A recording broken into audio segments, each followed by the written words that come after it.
What's up, everyone? Welcome back to Pushing Flames. Yeah, I know it's been a while, almost a month actually. Pretty insane. Let's go ahead and commit to not letting that happen again. So probably wondering where I've been. Honestly, I've been here, still pushing forward, still showing up for my goals, even when I've gone a little quiet on here. I haven't fallen off, but I'll admit, I've been spending a little too much time doom scrolling and not so much to show for it. Hence, no podcast episodes lately. So I want to talk a little bit about some form of imposter syndrome that I think I've been feeling and a bit of real talk surrounding it. And yeah, I used to suffer from imposter syndrome a long time ago and like throughout my life and even throughout this journey. But I had one of those moments regarding the podcast.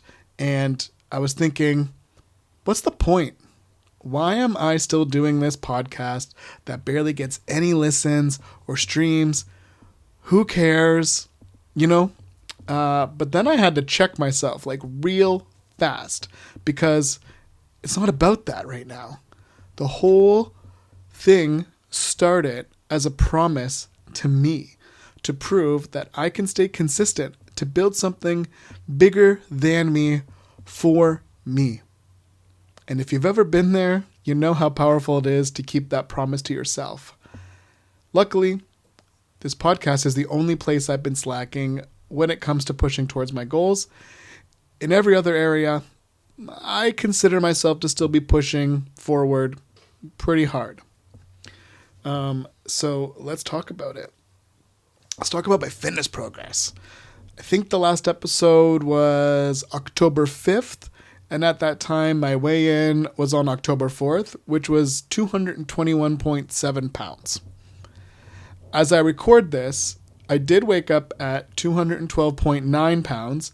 And just the other day, I hit a low weigh-in of 211.6. A little rebound going from the 11 to the 12, probably some water retention, poor sleep, and honestly, might just be my body holding on a little bit since I've been eating a little less than I should, to be honest, because you kind of need to eat and make sure your body doesn't think that you're starving in order to, let go of the stubborn weight that you're holding. But I still digress. That is nearly 10 pounds down in less than a month. I'm pretty proud of that. I'm not going to lie. I've had my ups, I've had my downs, but I've stayed forward on the path. And that's all that matters. So I finally took the plunge. I've talked before about wanting to switch gyms because LA Fitness had the worst hours for my schedule. It was always too busy. It wasn't the cleanest. Vibes just weren't there. So October 15th, I finally pulled the trigger and I joined Anytime Fitness. Yes, it is a smaller gym. Yes, not an accessible bus route. Yes, more expensive. However, where it works for me is it's 24/7 access. It's always clean, never packed, and the equipment might not have as much as LA, but it works. It works very well. It's awesomely maintained. And a lot of the times, if I go a little bit later or a little early, especially on the weekend days, it's just me there. The weights and my headphones, loving it. And since switching, I've only taken like 2 or 3, maybe 4 days off in total. That's it. So the extra cost, 100% worth it. Because at this point, and I think I've touched on this in other episodes, my health is my top priority. And if I can't invest in that long term, then what's the point? And so far, it's been one of the best investments I've made. My workouts have been feeling amazing. I'm seeing strength go up. My cardio is improving. And I've been really focused on falling in love with that progressive overload and always trying to lift heavier and just doing it more smart. I catch myself just like looking at YouTube shorts of proper form and how to grow certain muscles and, finding that old inspiration that I used to go through. And it's been amazing. And I've also been really focused on trying to hit my protein goals. I'm working towards my goal rate around 190, 200 pounds. Well, 200 pounds is my first stretch target because I think over 50 pounds lost is a huge milestone. I'm excited because I have a photo or a video in mind that I want to make that's going to show that off. And I'm kind of driving for that. But honestly, it's about trying to build a little bit more. So like more lean mass equals less fat, better endurance. So right now I'm running, or for the last 2 weeks, I'm trying to run 3 days on and a 1 day off split. I know. I probably should rest a little bit more, but while I can do it, I might as well. So my first day is chest and tries. Day 2, back and buys.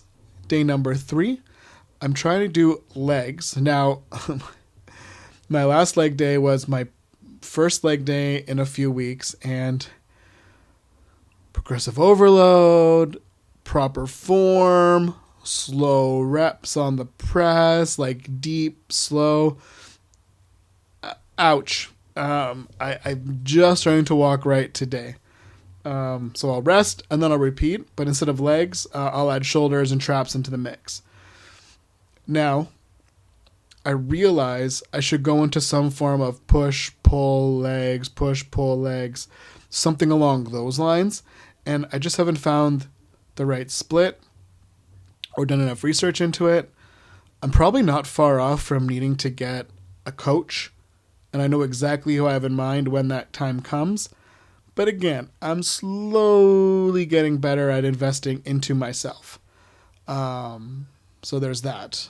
And the reason why I don't want to push my legs too hard is I don't want my cardio to take a hit, because I know that's important to help me lose the weight, to hit my steps, to get going, to move, to even do my job.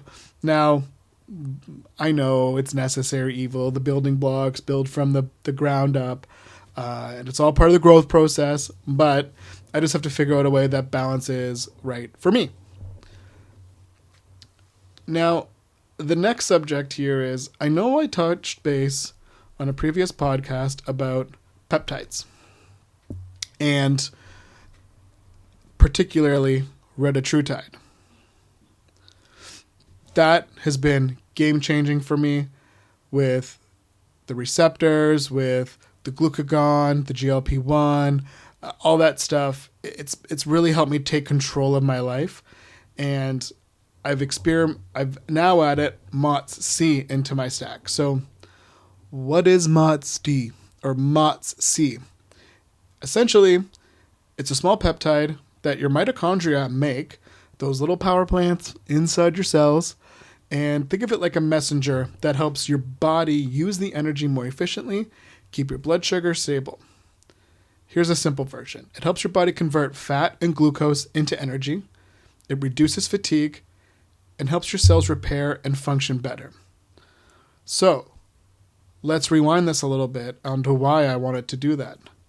One, obviously, I need to utilize blood sugar better, because I'm a type 2 diabetic. And I've been getting exhausted a lot. Like, no good energy, not even able to make it through a day of work, always tired. It goes on. Listen to a few previous episodes. I talk about it nonstop. So, for someone like me who is that type 2 diabetic, that's huge. It's making my cells more insulin sensitive, helping lower blood sugar, and it helps support fat burning. So basically, it's helping my body act younger, more efficient, and more balanced. For me, game changer. Again, major crashes I used to have, no energy, poor gym performance, crazy fasting blood sugar levels, even when eating right. MOTS C has helped me even that out. And I like to think of it as like getting the benefits of ketosis without being in ketosis. It's not a perfect science, but I feel like that's what it feels like, helping me use fat and turn it into an energy source. So I want to disclaim this. I'm not a doctor. These are research chemicals. This is purely my experience. If you ever consider trying things like this or peptides, please talk to your doctor and do your own research. Now, with that being said, if you want to reach out, ask questions, show me your experience, I'd love to talk a little bit more about that on my socials at Nate Takes Control. I'm on TikTok and I'm on Instagram. So there's that. So far it's been going pretty good, and investing into that has been better than fast food, indulging, and just running into all the excuses. And the best part is, these are short chain aminos that are just telling my body to work better. Like, I already have them, so utilize them more. And I am already planning my next stack, which I'm not going to talk about right now. I'm going to experiment with it a little bit first, and then I'll touch base on how it's going. So next, a little bit of life, a little bit of career update. Outside the gym, my life's been shifting a bit. Without going into too many specifics, I've got a new opportunity at work. I'll still be managing my store, but an opportunity to support training and development and going to other stores and helping open and support those new locations, which is mind-boggling to me because I truly believe in doing things a certain way, and I've always adapted that mentality. If you know me, you know that I take that very seriously, and things have to be done a specific way. Customer experience is vital to me. Now, what's crazier is my first time traveling outside of Ontario. I even get to fly over to the East Coast very soon. I'm excited, nervous, very grateful for the opportunity. It's one of those things I never thought I could see myself doing, but at my core, it's what I want to do, is help people, see them grow, develop people. And it's just crazy. It's one of those moments where you just realize how far you've come. So I just want to let that sink in for a second. Now, the challenge with that is figuring out how to keep my gym routine, pushing strength, not always easy, in a hotel, staying active, and eating well. Now I have my ideas. We're going to put those to good work, and we're going to hopefully see those gains go down. So I wanted to share that. And now, as far as social media, I've been trying really hard to stay consistent.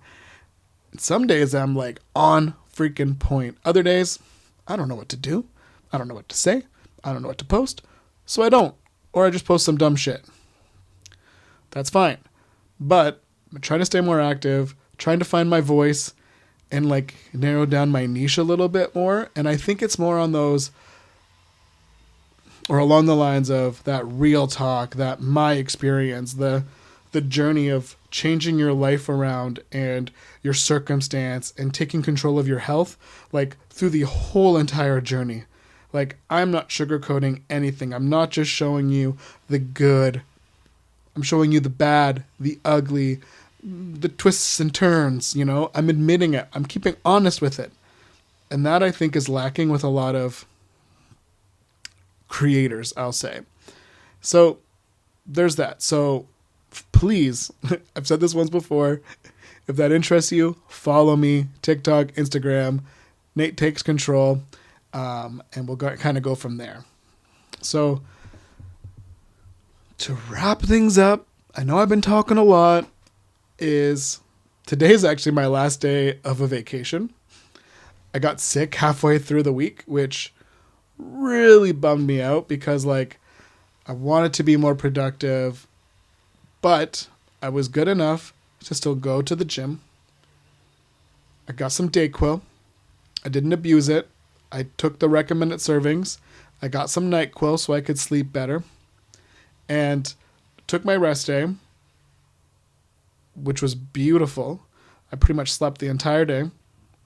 Next day I woke up feeling amazing. So I kept moving. I didn't let that derail me from my progress, because that is the most important thing, is just pushing forward and not letting anything stop me, not even my own body betraying me. Now, I just want to remind you, even if you feel like no one's watching, even if you feel like no one cares, please show up anyways. You deserve it for yourself. Keep proving to yourself you can do the hard things. Character isn't what you show on social media. It isn't what other people see. It's what builds you, or you build character when no one's looking. And that really resonates with me. So keep proving to yourself that you can do the hard things. With that being said, I'll see you next week with more updates and more progress and more flames to push.